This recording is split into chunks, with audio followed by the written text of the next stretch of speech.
One of Rick's most hilariously pointless inventions gets revived in the post-credits scene of Rick and Morty Season 8, Episode 9, as an unstoppable force meets an immovable object for a fantastic humor. In Morty Daddy, the 9th episode of Rick and Morty's 8th season, Morty hesitantly re-establishes his relationship with his half-Gazorpian son, Morty Jr., who is eager to see his mother. Rick and Summer are shown in the B-plot exploring a novel interdimensional eatery that anticipates your food preferences. The restaurant predicts what its patrons will order depending on their appetite by using precogs in the style of the Minority Report. Important supporting characters from the A-plot and the B-plot get together for a hilarious scene in the episode's post-credits tag.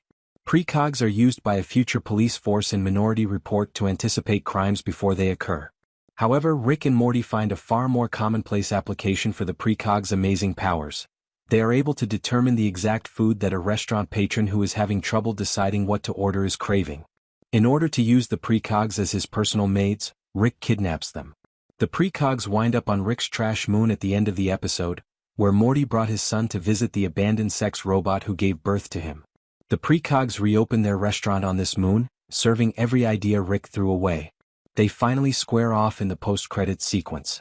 Rick's Devil's Advocate bot, which we first met earlier in the episode, is tasked with challenging what he has been told and putting up a counterargument.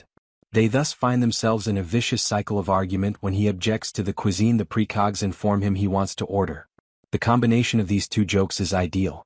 Throughout Rick and Morty's tenure, Rick has created a number of amusing devices, although they typically have a function. Even though the butter robot was designed only to move butter around the dining table, it's nevertheless helpful for those who desire the butter but are unable to reach it.